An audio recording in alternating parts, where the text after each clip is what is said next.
Buenas tardes o buenas noches a todos. Quiero dar las bienvenidas a todos los asistentes, alumnos, invitados y panelistas. Soy Marilisa Bentes y iré coordinar esta primera sesión de webinar promovido por el proyecto Amasuro. Avisamos que esta sección será grabada y posteriormente vamos a subirla en el canal YouTube del proyecto Amasuro.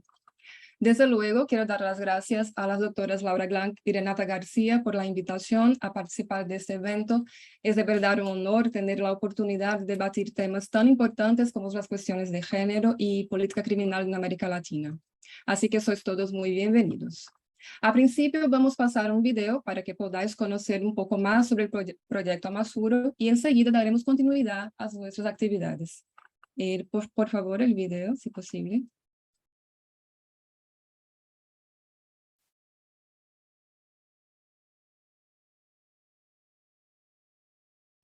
No se escucha. Ya somos más de 400 mujeres de 25 países que tenemos experiencia, formación y trabajamos en la investigación, ciencia, periodismo, ONGs, así como organizaciones de orden local, nacional y internacional. Tiene como objetivo visibilizar y promover el trabajo que las mujeres hacemos en esta área tradicionalmente. Queremos incluir la voz de las mujeres en todos los espacios de discusión sobre seguridad. Estamos con un directorio público de todas las integrantes de la red, un boletín colaborativo que incluye la producción escrita de las participantes. Estamos diseñando un programa de mentorías para ampliar las capacidades individuales y nuevas producciones. Hemos enviado investigaciones con perspectiva de género. Estamos viendo si y aliados estratégicos para beneficio de la red. Te invitamos a sumarte a la red y participar activamente en generar a las mujeres que trabajan en seguridad y defensa en América Latina y el Caribe. Visita nuestro sitio web amasuro.org.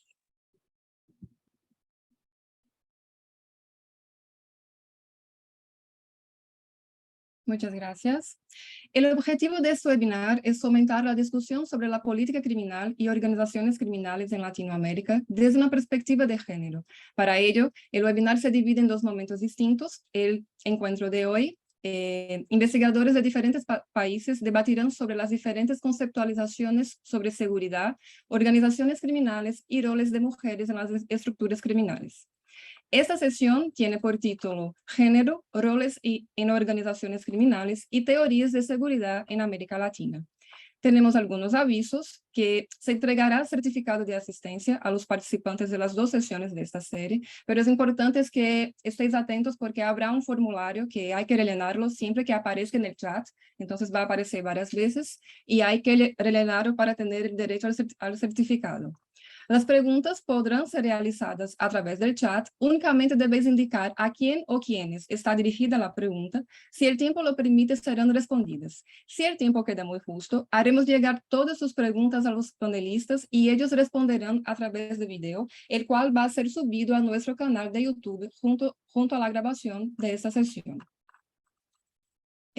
Ahora mismo voy a presentar los panelistas. Bueno, primero presento a mí misma. Soy Marilisa da Silva Bentes. Soy investigadora, abogada penalista, historiadora, magíster por la Universidad de Salamanca, donde también realizo actualmente mi doctorado. Soy también especialista en Derecho Penal y Criminología por la UNINTE y investigadora invitada por el Laboratorio de Pesquisa y Extensión en Subjetividad y Seguridad Pública.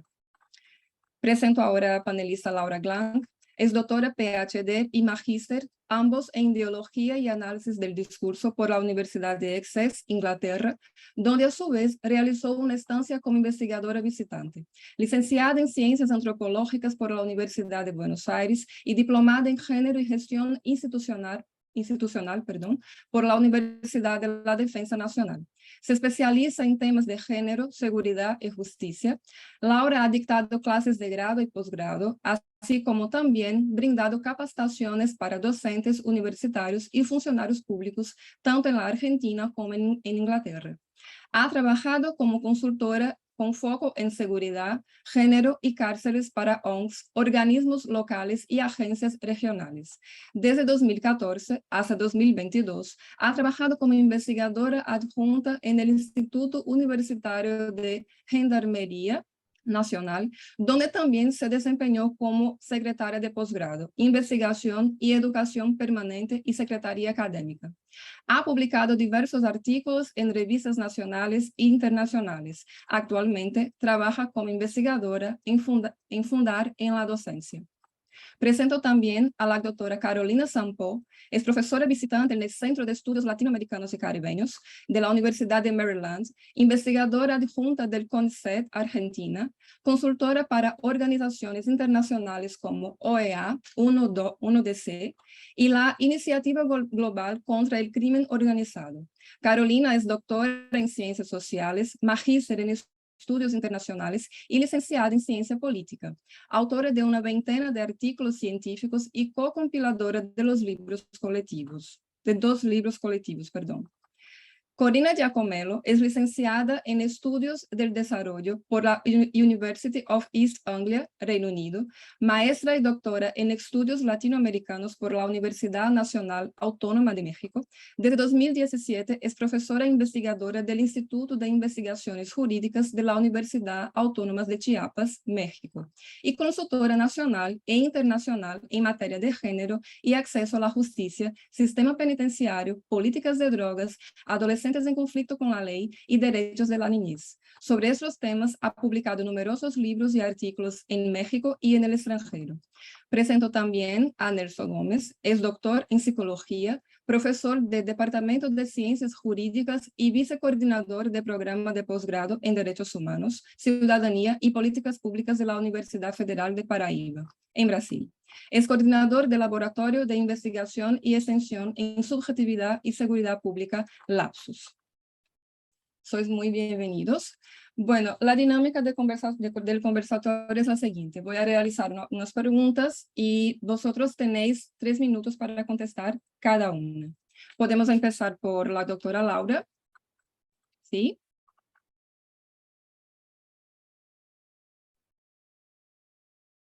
La primera pregunta es, ¿qué herramientas conceptuales tenemos para pensar los problemas de seguridad en América Latina desde una perspectiva de género? ¿Cuáles han sido sus discusiones teóricas en la región? Bueno, buenas tardes a todos. Empiezo. Una de las cuestiones principales que me parece en relación a las herramientas conceptuales tiene que ver cómo se ha trabajado el concepto de seguridad, ¿no? Desde muchos enfoques y perspectivas. Una de las cuestiones centrales es que tradicionalmente las cuestiones de seguridad y política criminal altamente patriarcales ponían el foco en la construcción peligrosista que giraba en torno a la figura del hombre joven y de bajos recursos. Y en ese sentido, bueno, por ahí Corina va a expandir un poco más en esto, nuestras cárceles siguen siendo un espejo de esta imagen, ¿no? Tradicionalmente, a su vez, el concepto de seguridad estuvo asociado a una idea de preservar o restaurar el orden público, cuya amenaza precisamente quedaba representada por esta figura, y en ese sentido las mujeres, por un lado, quedaban afuera de aquello que amenazaba la seguridad pública, pero también aquello que las protegía. En ese sentido, un concepto clave que me parece que puede abrir la discusión en materia de género tiene que ver con el concepto de seguridad ciudadana que emerge luego de las aperturas democráticas, y una de las cuestiones centrales en relación al concepto de seguridad ciudadana para abordar precisamente los problemas de la criminalidad y la violencia es privilegiar o poner el foco en los derechos humanos o fundamentales antes que en el mantenimiento del orden público. Pero sin embargo, bueno, siguiendo la literatura, una de las cuestiones centrales que por ahí se empezó a ver es que con este concepto se toma a las personas en general y no se problematiza los diferentes colectivos de las diversidades sexogenéricas, ¿no? Esto es algo que de hecho lo trabajó Eugenia Carrasco. Así que me parece que una cuestión central, no sé, yo lo pondría alrededor del concepto de seguridad ciudadana.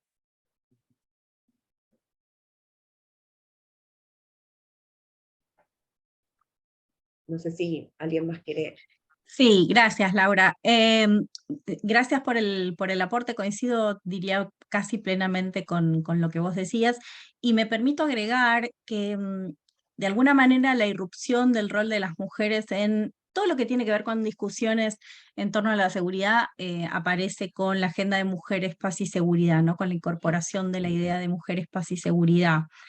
Sin embargo, la conceptualización está bastante lejos de ser una de las cuestiones más relevantes dentro de la disciplina. O sea, como decía recién Laura, ¿no? De alguna manera la seguridad siempre está atravesada por la mirada de los hombres y por la mirada hacia los hombres, donde las mujeres parecen estar prácticamente ausentes, excepto cuando se trata de ser víctimas, digamos, de violencia de género. Y en ese sentido, decía Laura, y me gustaría agregar que las mujeres tienen otros roles, por supuesto, no solamente el de ser víctimas y no solamente el de ser víctimas de violencia de género, y también cumplen funciones como victimarias, si uno lo pusiera en esta dicotomía que no necesariamente es tan exacta, ¿no? Existen los grises y está bueno resaltar esa idea de grises, pero también tienen, digamos, tienen espacio en lugares, en comunidades como líderes locales que impulsan de alguna manera la reestructuración para hacer frente a cuestiones de inseguridad, son de alguna manera agentes de resiliencia en esos lugares comunitarios, y del otro lado, como decía recién, cumplen funciones en organizaciones criminales que luego veremos más en detalle. Pero en líneas generales creo que las políticas de seguridad no contemplan a las mujeres como actores importantes, y esa es la cuestión central. Gracias. Creo que es mi turno.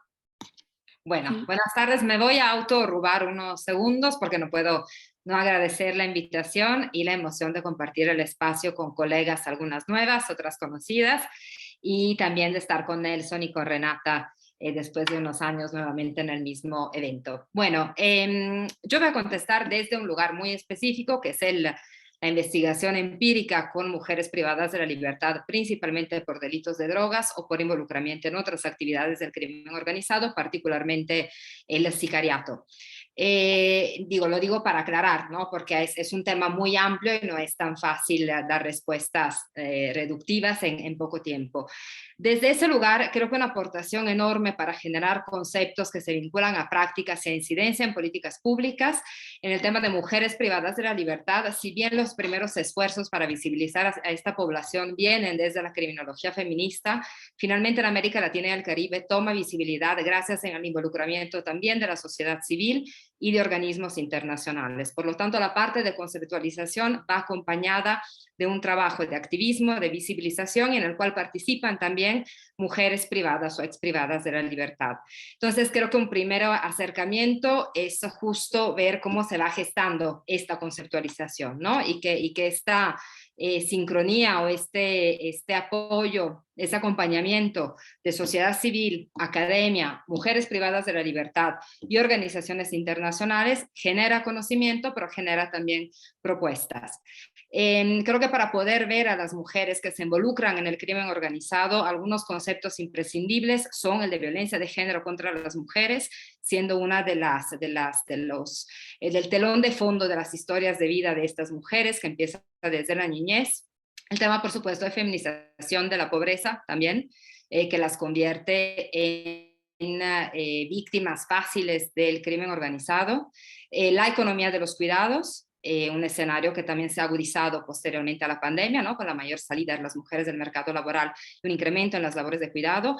Eso, sin embargo, nos ha llevado, y con esto cierro la primera intervención, a tener a veces algunas fricciones en el orden conceptual, que son francamente más debates de sociedad civil y de academia que de las mujeres per se. Me parece que las mujeres, por lo menos con las que hablado en estos 15 años, tienen el panorama muy claro de qué pasa, de por qué se involucran, ¿no? De cuál es su historia y cómo interpretarla, pero que es esta aparente dicotomía entre agencia y victimización.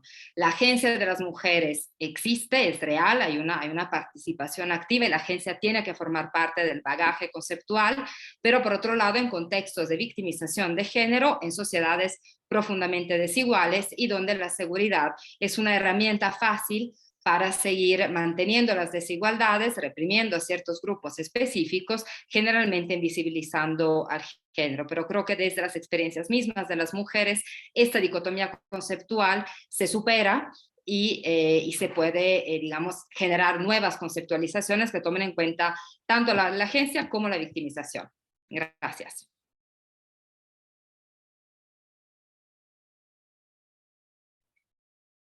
Profesor Nelson. Sí, bueno, gracias también por la invitación y por estar también con personas tan caras como Corina, Laura, Carolina, Marilise y otras.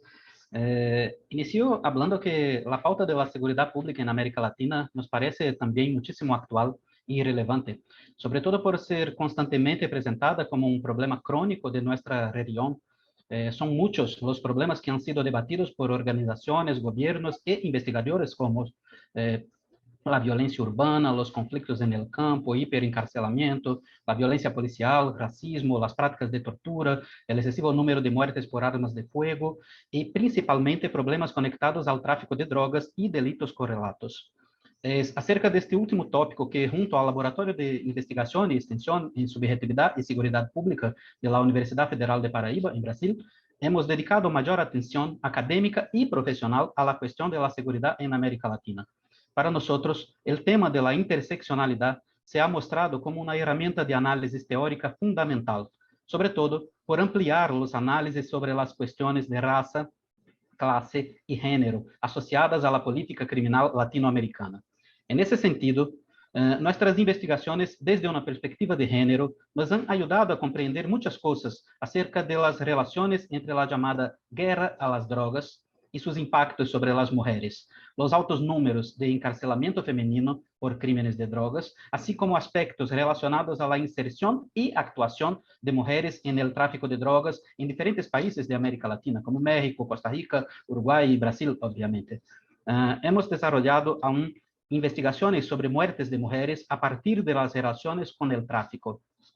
Dicho eso, considerando nuestros referenciales teóricos principales, así como las criminologías crítica y feminista también, entendemos que no es posible desasociar el debate de política de drogas del modelo económico mayoritario en América Latina. Hago referencia al modo de producción capitalista, pero principalmente al neoliberalismo y sus impactos en los procesos de empobrecimiento de la población, ampliación de la desigualdad social, la feminización de la pobreza y al impulsionamiento social para que mujeres busquen trabajo, aunque ilícito, junto al tráfico de drogas en muchos países de nuestra región. Eso no significa decir que solamente mujeres pobres poseen vínculo con el tráfico de drogas, o que la pobreza por sí misma sea considerada sinónimo de ambiente favorable al crimen. Definitivamente no lo es, pero son las mujeres pobres, jóvenes, con baja escolaridad, con hijos, negras o indígenas, los principales alvos de los procesos de criminalización e encarcelamiento por la política de drogas en América Latina como un todo. La vulnerabilidad social se reflete en vulnerabilidad y riesgo para la mujer ser criminalizada, encarcelada y en el límite muerta. Muchas gracias, Nelson. Pasamos a la siguiente pregunta. ¿Cuál es el rol de las mujeres en las estructuras criminales? Seguimos la misma secuencia de contestación. Perdón, estaba muteada. Un poco creo que como venimos, estaban contando, creo que una de las cosas que por ahí vamos a llegar a un común acuerdo es que en general el rol de las mujeres en las estructuras criminales es precisamente los eslabones más bajos de las actividades delictivas, ¿no? Pero la realidad también me parece que, y por ahí está bueno también debatirlo acá, es que al menos en mi caso es muy difícil obtener acceso a la información o poder como acceder al campo, ¿no? Por ahí, en general, logro acceder al campo o a la información de atrás para adelante a través de entrevistar a las fuerzas de seguridad o por ahí consultar los datos bueno, de difusión nacional, ¿no? Y en ese sentido, a través de esos datos y a través de las diferentes entrevistas, precisamente eso, ¿no? Que encontramos que las principales mujeres o sea, principalmente las mujeres que están involucradas en organizaciones criminales, están relacionadas no solamente al tráfico de estupefacientes, sino al microtráfico, ¿no? Y pertenecen a los eslabones más bajos. Una de las cuestiones que también identificamos a través de hacer trabajo de campo es que muchas veces actúan en calidad de cómplice, que muchas veces hasta desconocen que forman parte de estas organizaciones. Y por otro lado, hay algo que en Argentina, no sé si habría que conversar qué pasa en otros países, muchas mujeres son detenidas en calidad mediante la modalidad de encomienda, ¿no? Que es cuando un paquete es interceptado por una fuerza de seguridad y las mujeres lo tienen que ir a buscar y ahí es donde quedan detenidas, ¿no? Porque encuentran alguna sustancia ilegal.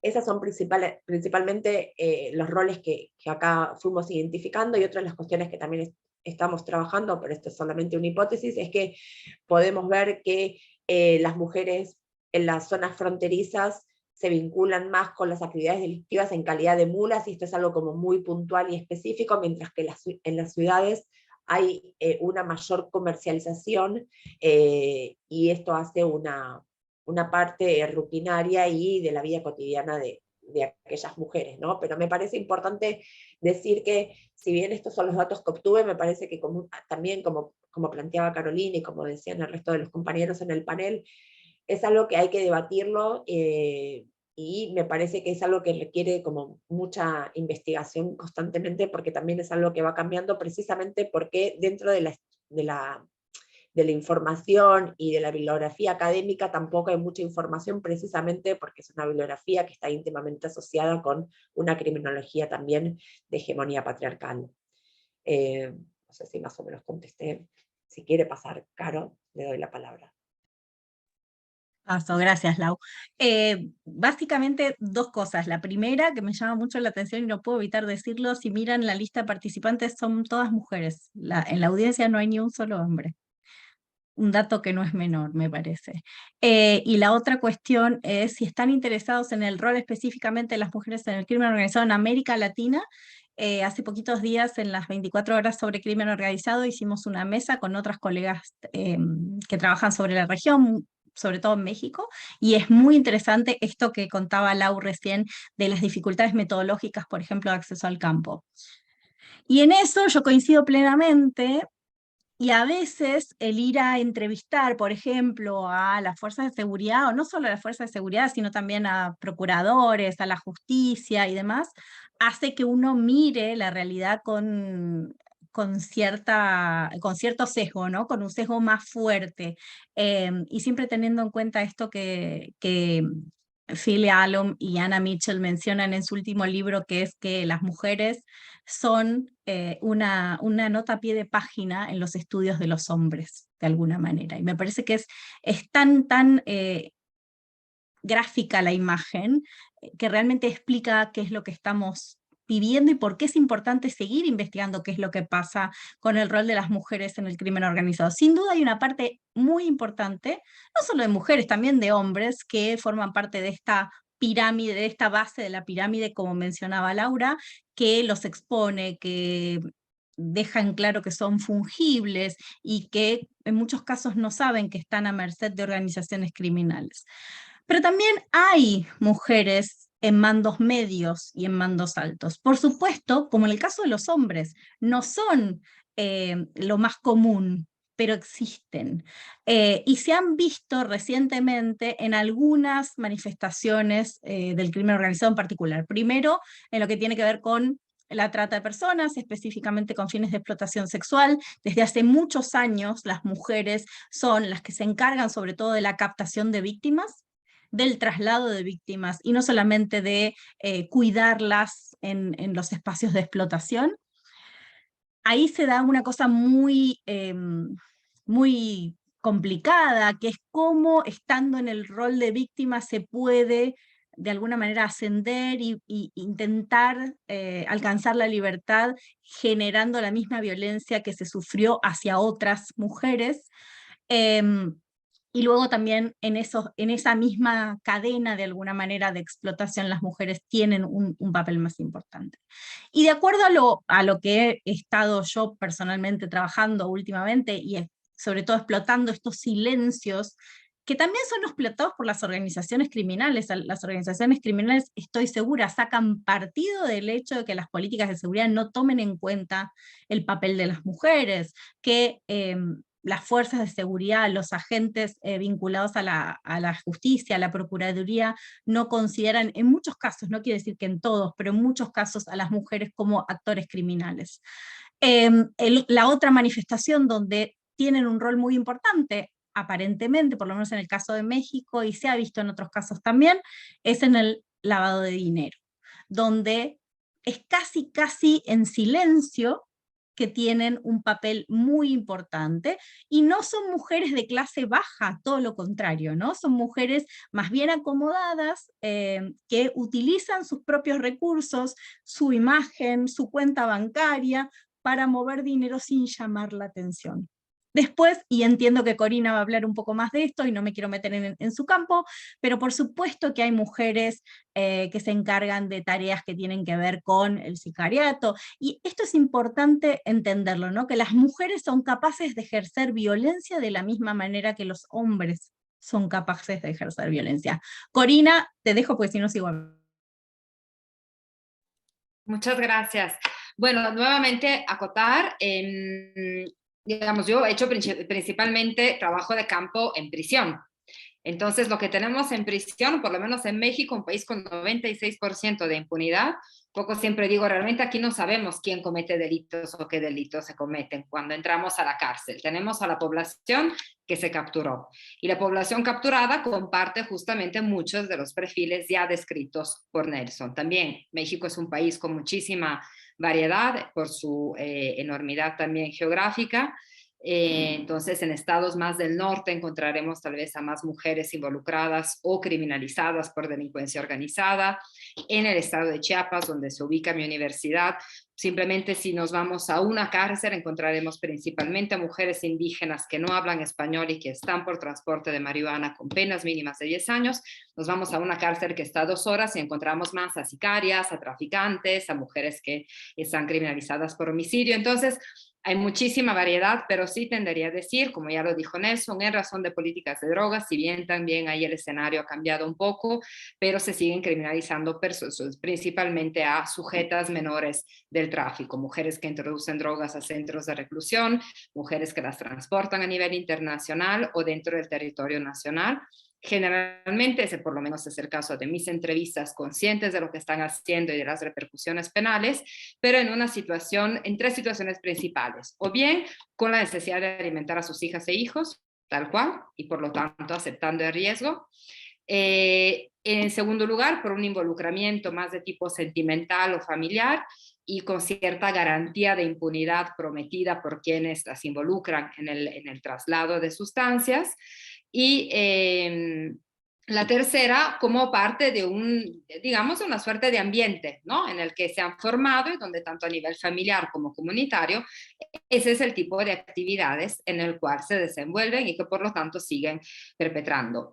Coincido con Carolina, creo que las mujeres tenemos la mismísima capacidad de secuestrar, torturar, matar, que cualquier otra persona. Sin embargo, estamos hablando de organizaciones eminentemente patriarcales, con techos de cristal y con relaciones de género tradicionales. Por lo tanto, probablemente el peso de las relaciones de género para entender el involucramiento sí es notable. Y finalmente, sí quisiera aludir algo a las mujeres sicarias. Y uso este término que en México a veces es un poco, digamos, es discriminante, puede sonar estigmatizante, pero porque las mujeres con las que hablé es como se autodefinían y por lo tanto es un reconocimiento de su trabajo como hablaban de su trabajo, el sicariato es una profesión en la cual son involucradas desde la niñez a raíz de toda una serie de violencias, ¿no? En general es difícil encontrar alguna mujer que no haya sido víctima de violencia sexual desde la niñez, entre las mujeres que están en prisión. Es un poco el hilo conductor, la violación. Y donde después de un involucramiento por parte del crimen organizado desde los 11, 12, 13 años, hay un entrenamiento progresivo y el sicariato se traduce en un espacio de empoderamiento. Y eso es importante decirlo porque tiene que ver nuevamente con el tema de género y de violencia de género. El ser sicarias garantizaba autonomía económica y que nadie se metiera con ellas. El precio obviamente es altísimo, las penas son muy elevadas, y a la pregunta, bueno, y con toda esta historia de violencia, de cooptación, fundamentalmente de infancias en la desolación total, donde quien puede intervenir y darles una identidad, un rol, un espacio, un trabajo es el crimen organizado, la pregunta es cuál es el rol del Estado frente a todo esto. La respuesta, sin titubear, de estas mujeres fue: el Estado solamente nos golpea, nos detiene y nos mata. Bueno, gracias, Corina. El papel de las mujeres en la estructura de los crímenes de drogas no puede ser pensado sin considerarmos algunas cuestiones de género centrales para ese debate, entre las cuales destaco. Algunas ya hablamos. La feminización de la pobreza, la división sexual del trabajo, las relaciones afectivas con un hombre y también búsqueda por poder. La feminización de la pobreza ocupa lugar significativo en los factores que han contribuido para la inserción de mujeres en el tráfico. La desigualdad social extrema, la dificultad de acceso a los derechos fundamentales y al mercado de trabajo lícito, asociado al número cada vez mayor de mujeres jefes de hogar, son factores reales de vulnerabilización y han empujado cada vez más mujeres para el mercado de trabajo ilícito, entre los cuales el comercio de drogas. Además, la lógica de división sexual de trabajo se reproduce claramente en las estructuras del tráfico de drogas. Se sabe que los papeles de género no son naturales. Luego, los papeles desempeñados en el universo criminal tampoco lo son. La desigualdad de género colabora directamente para los papeles sociales destinados a las mujeres en otros ambientes y puestos de trabajo, sobre todo en lo que tiene que ver con quesitos como riesgos, jerarquía, reconocimiento, valorización y vulnerabilidades. El trabajo en el tráfico se ha presentado como una alternativa viable para conciliación de la actividad remunerada con el cuidado con los hijos. Frecuentemente es un trabajo evaluado como de baja valorización, menor remuneración, de posiciones jerárquicas más bajas y de alto riesgo de criminalización, encarcelamiento y muerte. Muchas de esas mujeres son presas en sus casas, teniendo o no relación directa con el tráfico de drogas. En muchos casos, basta la relación con un hombre buscado o investigado para ser considerada criminal y, consecuentemente, encarcelada. Los puestos de trabajo principales identificados por la literatura científica y por nuestras investigaciones de campo indican funciones auxiliares, de asistentes, de aviso de la llegada de la policía y, destacadamente, el transporte de drogas para otras personas, grupos, países o para el interior de la cárcel. Estas actividades se dan, en muchos casos, en función de remuneración o por vínculo afectivo con algún hombre encarcelado. En ambos los casos, estamos delante de objetificación del cuerpo femenino, sin prejuicio de las análisis que indican el cuerpo como campo de batalla, o sea, movimientos de resistencia para mantener sus vínculos familiares y enfrentar el sistema penal. Para finalizar, no nos parece adecuado generalizar el análisis de que los papeles desempeñados por las mujeres en el tráfico se dan en función de un nombre, pero no podemos desconsiderar que este ha sido un dato que comparece en muchas historias, a depender del lugar y de la particularidad de cada caso. La misma preocupación podemos mencionar con relación a la cuestión de la búsqueda del poder. No nos parece un elemento que se repita con alta frecuencia en los estudios e investigaciones, pero no se puede despreciar porque tampoco suena tan raro así. O sea, merecen más investigaciones, sobre todo de campo, y escuchando a las propias mujeres en diferentes territorios. Muchas gracias, Nelson. Tu charla me trae a memoria un caso de cuando yo trabajaba como abogada, de una mujer que sufría violencia doméstica. Su esposo era traficante Y ella quería, ellos vivían en Río de Janeiro, que está a 3.000 kilómetros de aquí, de João Pessoa, y ella ya sufría violencia por parte de su esposo, y para volver, ella quería volver a su casa, pero él le amenazaba y todo eso. Para volver a su casa, él dijo que ella tenía que traer como 2 kilos o más de cocaína, y ella nunca había entrado en el tráfico, pero tuvo que entrar por una cuestión de violencia, y vino en autobús, y cuando llegó en João Pessoa fue detenida y todo eso. Eso nos lleva a refletir sobre esa cuestión de violencia que la mujer sufre, tanto en una organización criminal, como sufre en casa con violencia de género, como sufre en su trabajo como asedio, y también es el sistema penal, que es más duro cuando se trata de mujer, ¿no? Esta imagen que tenemos de mujeres sacralizadas, que cuando cometen un delito es como si la cosa fuese más terrible, ¿no? Entonces hay que refletir sobre esas cuestiones. Muchísimas gracias, Nelson. Voy a pasar para la próxima pregunta, que es ¿cuál es el impacto que ha tenido este tipo de conceptualizaciones en la política criminal? Bueno, un poco, Marilise, es lo que vos estás contando, ¿no? Me parece que el impacto de este tipo de conceptualizaciones en general, mirar la seguridad, una seguridad pública, una política criminal tan patriarcal, básicamente lo que hace es eso, ¿no? Es, por un lado, ignorar que las mujeres pueden cometer delitos, y creo, bueno, Corina lo viene trabajando bastante, ¿no? Y una vez que cometen un delito, o sea, tenés esta doble o triple condena, ¿no? Como por ser mujer sos mala madre, mala mujer y mala esposa, ¿no? Me parece que eso va de la mano de una mirada patriarcal de cómo hoy en día sigue primando un tipo de seguridad por sobre otro tipo de seguridad, ¿no?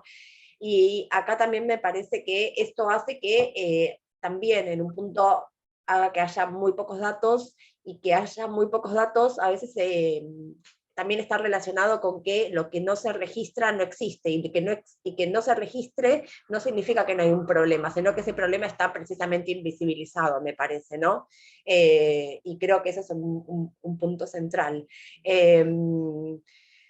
Me parece que en ese sentido hay muy poca conceptualización, coincido como decíamos al principio, y como dijo Carolina, y por ahí también como decía Corina, bueno, y Nelson, hay que seguir trabajando en conceptualizar y pensar estrategias para ver de qué manera podemos pensar críticamente y pensar y diseñar políticas públicas para ver el problema en su totalidad, digamos, ¿no? Y cómo puede ser la intervención del Estado, porque claramente la intervención del Estado hoy en día es una intervención que básicamente sigue siendo prioritaria la guerra contra las drogas, ¿no? Y eso es algo que también es necesario como replantearlo, y muchas veces no sé cómo decirlo para que no suene mal, ¿no? Pero no como por mala voluntad de las fuerzas de seguridad, sino porque no hay política pública detrás de esa, no hay una política pública detrás de esa política que se conduce, ¿no? Entonces me parece que es necesario replantear bajo otros paradigmas cómo se pueden encarar las cuestiones que tengan que ver con no solamente la violencia contra las mujeres, sino precisamente contra aquellas mujeres que están involucradas en organizaciones criminales que precisamente tienen antecedentes de violencia, ¿no? Como que encontramos un panorama muy complejo, y ahí creo que un poco también lo que decía Carolina, esta relación víctima-victimaria es como que va muy de la mano, y muchas veces estas categorías se pueden intercambiar permanentemente. Entonces me parece que es necesaria la intervención de un Estado con una visión más compleja, que pueda dar cuenta no de la criminalización de estas mujeres, sino de entender el problema a través de los cuales estas mujeres están atravesados. ¿Sí se entendió algo? Si no, me mandan mensajes. Bueno, gracias. Gracias, Lau. Sí, coincido plenamente. Te voy a sacar del anclaje. Pero agregaría eso, ¿no? O sea, como dos patas. Por un lado, la prevención, entender que el Estado, además de llevar adelante políticas punitivas, que es lo que viene haciendo hasta ahora, debe poner el foco en la prevención para evitar que estas mujeres digamos, interpeladas por diferentes condiciones de vulnerabilidad, terminen siendo elementos fungibles de las organizaciones criminales y por tanto encarceladas. Lo que pasa, y quizás en mi intervención anterior no quedó del todo claro, ¿no? Si bien yo decía, hay tantas mujeres como hombres en la parte de abajo de la pirámide, en la parte de la base de la pirámide, pero hay muchas más mujeres proporcionalmente encarceladas de esas que están en la pirámide. Entonces, hay de alguna manera una, bueno, no me sale la palabra, pero una criminalización del rol femenino en esos espacios. Y a eso se le suma lo que Corina decía, ¿no? La condena social, cómo las madres no pueden ser madres, y hago hincapié específicamente en este rol de madre, ya no solamente de mujer, de esposa o de líder comunitaria, sino de madre, porque las madres no pueden hacer daño, las madres se supone que se comportan de determinada manera, hay un peso subjetivo muy grande sobre lo que se supone que las madres pueden y deben hacer. Y la otra cuestión que me parece que es súper importante, entonces digo, por un lado, abajo está claro que hay que trabajar sobre la prevención para evitar la criminalización de los roles de estas mujeres que están en situaciones de vulnerabilidad, en muchos de los casos, no quiere decir que no haya excepciones, como decía Corina antes, porque las mujeres son capaces de generar daño, y luego en los niveles más altos, o si quieren medios y altos, sí tener en cuenta que tienen un rol importante, y que es un rol que viene evolucionando, que va ganando relevancia, y eso tiene que ver con los silencios, ¿no? Si el Estado no contempla en su política pública el hecho de que las mujeres pueden ser actores criminales, las organizaciones criminales sacan provecho de eso. Entonces necesitamos una política pública integral que de alguna manera entienda cuál es la situación general, ¿no? Y entonces trabaje en la prevención, por un lado, y también en lo que tiene que ver con el desarrollo de castigos para quien corresponda, pero no que esté criminalizado una actividad en particular, como decía Laura recién, ¿no? O sea, es muy claro en algunos estratos, sobre todo sociales, y en el marco de la guerra contra las drogas, específicamente en lo que tiene que ver con marihuana en la mayor parte de los países de la región, se utilizan una cantidad de recursos que podrían ser utilizados mucho más efectivamente, estoy segura, para la prevención. Bueno, muchas gracias por la pregunta. A veces pensando en algunos videos de detenciones en México, de ejecuciones extrajudiciales, no lo pienso de verdad, pero no lo puedo no decir. Parece que una política de seguridad con perspectiva de género es que tengamos el derecho a ser torturadas por mujeres, ¿no? O sea, que se reduce a eso, a tener policías y militares que nos torturan y nos matan y nos violan en lugar de hombres. Creo que la mujer que delinque, aunque es muy lombrosiano el nombre, sigue siendo un sujeto básicamente inteligible. Y entonces oscilamos, ¿no?, en esta dicotomía entre victimización, agencia, es algo que todavía no se comprende, no tiene como una identidad propia. Y por lo tanto me parece que nos encontramos frente a tres supuestos. Por un lado, y pensando, ¿no?, digamos, en investigaciones, pero también conversaciones con funcionarios y funcionarias públicas. O sea, por un lado, una suerte de comprensión de lo que pasa y de que las mujeres son involucradas por los maridos o que transportan drogas porque son pobres o por, ¿no?, como una comprensión del fenómeno, pero que se traduce en dar la pena mínima, que, insisto, a veces en México para ciertos delitos son 10 años, que no va más allá de una suerte de hago lo que puedo, ¿no? Llego hasta ahí, eso es lo que puedo hacer. Por otro lado, absolutamente invisibles y por lo tanto sumadas al discurso que se les aplica a los hombres como si este fuera neutral, porque además también en el caso de los hombres el género influye muchísimo en qué delitos cometen, cómo les cometen, qué roles desempeñan, pero esta aparente neutralidad se aplica para todos, y entonces tenemos mujeres igual involucradas en secuestro, en fin, en distintas actividades que son tratadas a la par que quienes tienen probablemente un rol de mando, y donde tal vez la victimización y la violencia tuvieron un papel en cómo se involucraron las mujeres, que sin embargo no es tomado en cuenta, no es estudiado, no forma parte del análisis, y eso es algo en lo que habría que tratar de incidir desde la detención y desde el Ministerio Público, o sea, realmente tomar en cuenta si esa situación de victimización influye en cómo y por qué las mujeres están ahí, porque una vez que están en la cárcel, pues podemos entender muchas cosas, pero ya están ahí, ya están sentenciadas. O por otro lado, esta mayor criminalización, ¿no? Este juicio moral también, que creo que interviene sobre todo en ciertos delitos como puede ser homicidio en razón de parentesco, o cuando el aborto es juzgado como tal, ¿no? Como homicidio y no como aborto.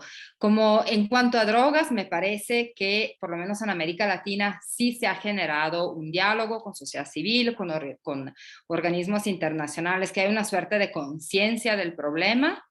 Sin embargo, lo que vemos poco, me atrevería a decir, es un cambio concreto en las políticas públicas y en la situación de las prisiones. Y aquí quisiera, disculpen que vea el teléfono, pero es para ver los datos, mencionar la última lista de población de mujeres en prisión, que salió justo el 19 de octubre de 2022, es la quinta, si mal no recuerdo, si quieren les mando el enlace, pero justo lo que nos muestra es que entre 2000 y 2022 el porcentaje de mujeres privadas de la libertad ha crecido de un 60%, frente al 22% de crecimiento de la población penitenciaria masculina. En México, en el mismo periodo, ha aumentado del 90%. Entre los países donde se ha registrado un mayor aumento de mujeres en prisión están Camboya, Indonesia, y luego llega América Latina con El Salvador, Guatemala y Brasil. Entonces creo que hay una mayor, están en el debate de alguna manera, pero creo que en términos prácticos lo que seguimos viendo es un incremento en el encarcelamiento de mujeres. Bueno, gracias Corina nuevamente. La política criminal latinoamericana, más específicamente la política de drogas, nuevamente, ha avanzado significativamente sobre las mujeres de nuestro continente.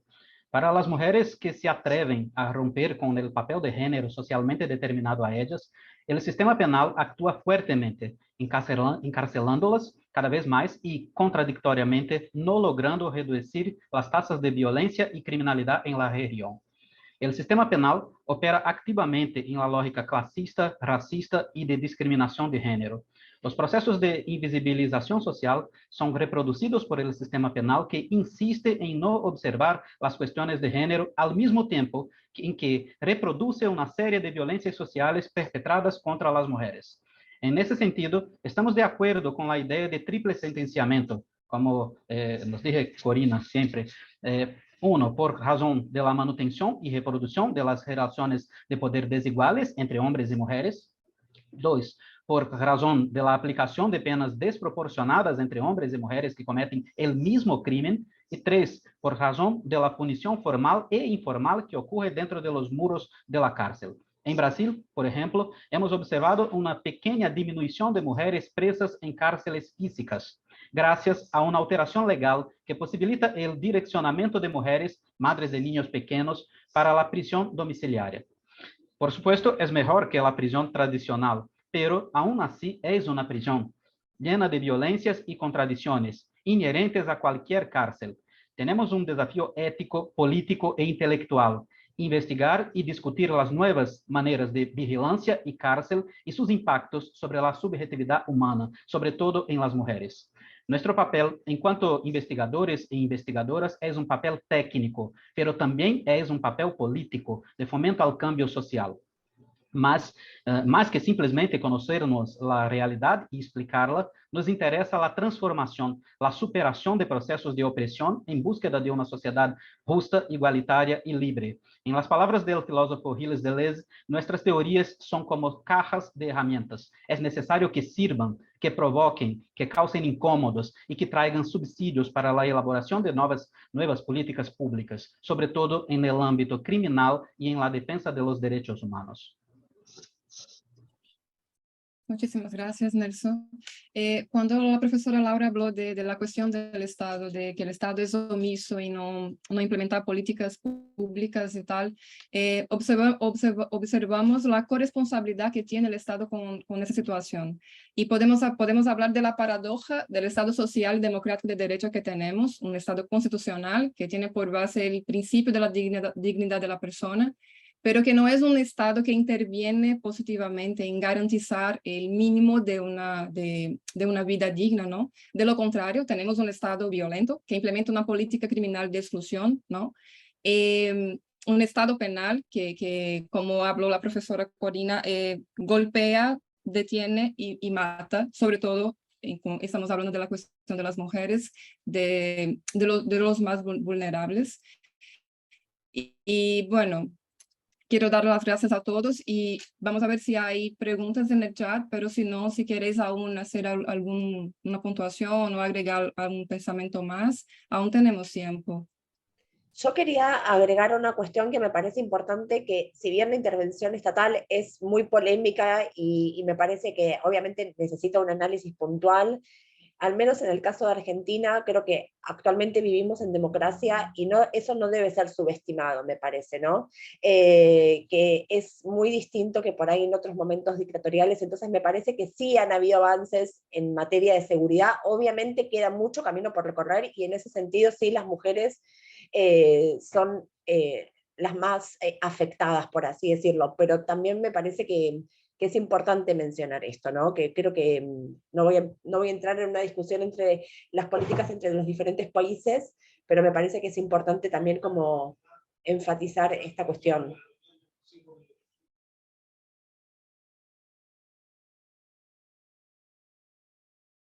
Sí, agrego a lo que dice Laura, o recuerdo algo que hemos dicho todos, creo yo, el desafío es seguir investigando, seguir trabajando para poder tener más información, más datos fidedignos y a partir de esos datos fidedignos poder generar políticas públicas sustentadas en evidencia.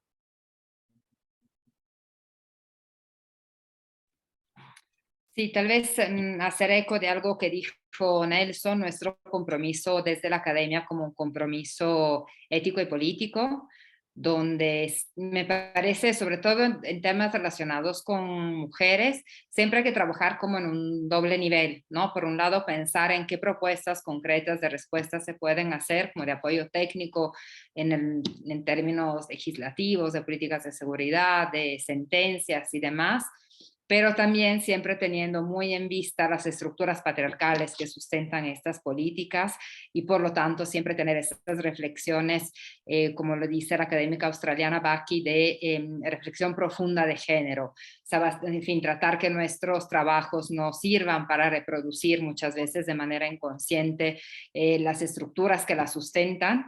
Entonces, siempre identificar cuando son aportaciones de tipo más cosmético, que aún así son necesarias porque pueden cambiar la vida de las personas, pero no dejar por trabajar para romper esas estructuras patriarcales.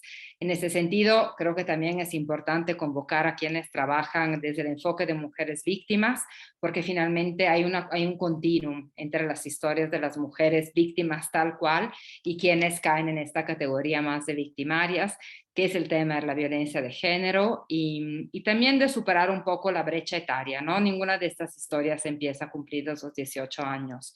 Entonces también hay que sumarnos a las agencias que trabajan con las infancias. Los temas que trabajamos y que proponemos hoy no son temas que les caigan bien a todos, no son temas sexys, no son temas fáciles, entonces es difícil a veces también tener esos puentes y que todo el mundo le quiera entrar.